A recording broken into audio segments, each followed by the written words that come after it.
Shania मगर मक्कारी का लिबास ओढ़े झूठे आंसू बहाने लगी। बड़ी माहिराना अदाओं से उसने अलीना के जख्मों पर फरेब का नमक छिड़का। इसी दौरान अब्दुल्लाह भी शहर से वापस लौट आया। गांव में कोहराम मच गया। लोग टोलियों में जंगलों, खेतों और दरिया किनारे बच्ची की तलाश में निकल पड़े, मगर अनाया का कोई सुराग न मिला। न मासूम चीखें, न कोई निशान। कई रोज यूं ही गुजर गए। अलीना टूट चुकी थी। हर रोज अपनी बकरी नूरी के पास बैठकर आंसुओं में भीगी दास्तान कहती, नूरी देखो ना, हमारी गुड़िया चली गई, कोई जालिम उसे ले गया और मैं कुछ ना कर सकी। नूरी चुपचाप आंखें नम किए, जैसे इंसानों से बढ़कर उस दर्द को महसूस कर रही थी। अब्दुल्लाह अब भी अलीना से मोहब्बत करता था। वो हर रोज उसे तसल्ली देता, सब्र करो अलीना, हमारी अनाया जरूर वापस आएगी। मगर शानिया का दिल अब भी जलन की आग में जलता रहा। उसकी शैतान फितरत और भी जहर उगलने लगी। उसने कुछ बदजात लड़कों को पैसे देकर अलीना के खिलाफ बदनाम करने को कह दिया। गांव की गलियों में अब लोग कानाफूसी करने लगे। अलीना का किसी मर्द से ताल्लुक है, इसीलिए उसकी बच्ची गायब हुई। ये जहरीली बातें आखिरकार अब्दुल्लाह के कानों तक पहुंच गईं।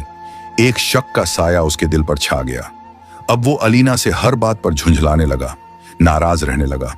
फिर एक दिन गांव की अफवाहें, बदगुमानियां और शैतानियत ने अपना असर दिखाया और अब्दुल्लाह ने अलीना को घर से निकाल दिया। अलीना आंसुओं से लथपथ, टूटी हुई हालत में खुले मैदान की जानिब निकल पड़ी। उसके पीछे गांव की भीड़ जमा हो गई। किसी ने ताना मारा, किसी ने बद्दुआ दी और कोई उसकी तरफ मिट्टी उछालने लगा। अलीना की आंखें आसमान की तरफ उठीं, लब कांप रहे थे, मगर जुबान खामोश थी और उसके साथ सिर्फ एक साया चल रहा था, उसकी बकरी नूरी।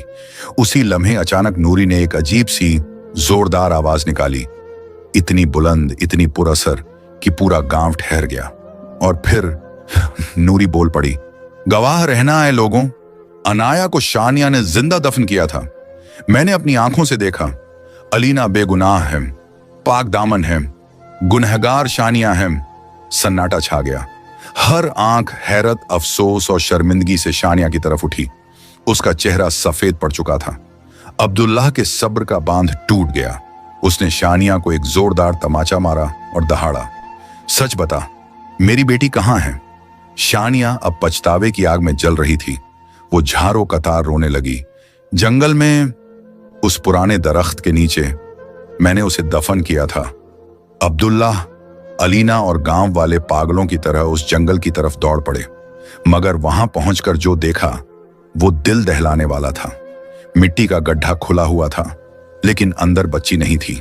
सारे लोग सकते में आ गए। अब्दुल्लाह और अलीना जमीन पर गिर पड़े। उनका रो रो कर बुरा हाल था। उन्हें यकीन हो गया कि शायद कोई जंगली जानवर उनकी अनाया को उठा ले गया। और फिर पूरे जंगल में सिर्फ एक आवाज गूंजती रही, अनाया, अनाया, मेरी जान, कहां हो तुम? जवाब में सिर्फ जंगल की खामोशी थी, एक ऐसी खामोशी जो अलीना की रूह को चीरती जा रही थी। कई दिन इसी बेकरारी, तड़प और उदासी में गुजर गए। एक रोज एक अल्लाह वाले बुजुर्ग की आमद अब्दुल्लाह के गांव में हुई, जिनकी रूहानी मौजूदगी से फिजा महक उठी। अब्दुल्लाह, जिसने शानिया के गुनाहों की सजा उसे तलाक देकर दी थी, अब अपनी टूटी मगर पाक मोहब्बत अलीना के साथ रह रहा था। वो दोनों बुजुर्ग के कदमों में जा बैठे। अब्दुल्लाह की आवाज लरज रही थी, आंखें नर्म थीं। बाबा जी, हमारी बच्ची अनाया गायब हो गई है। हम हर पल उसकी जुदाई में तड़पते हैं। हमारी जिंदगी अब बस सब्र, तन्हाई और बेबसी बन चुकी है। क्या हमारी बेटी कभी हमें मिलेगी? मेहरबानी करके दुआ फरमाएं। बुजुर्ग कुछ लम्हे खामोश रहे, आंखें बंद कर लीं।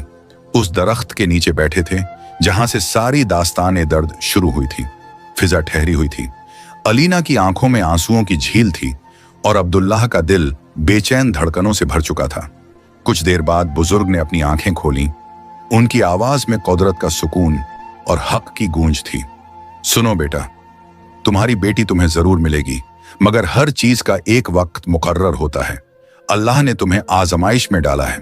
तुम्हारी बच्ची इसी जंगल में है, अल्लाह की अमान में, मगर वो तुम्हें अब से पूरे 10 साल बाद मिलेगी, जब वो 12 साल की हो चुकी होगी। अब्दुल्लाह और अलीना एक दूसरे की तरफ हैरानी और बेबसी से देखने लगे।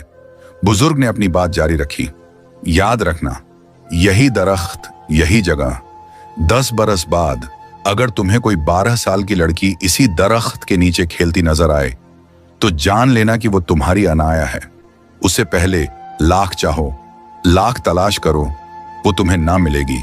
वो इसी जंगल में है, अल्लाह की हिफाजत में, मगर तुम्हारी आंखों से ओझल रहेगी।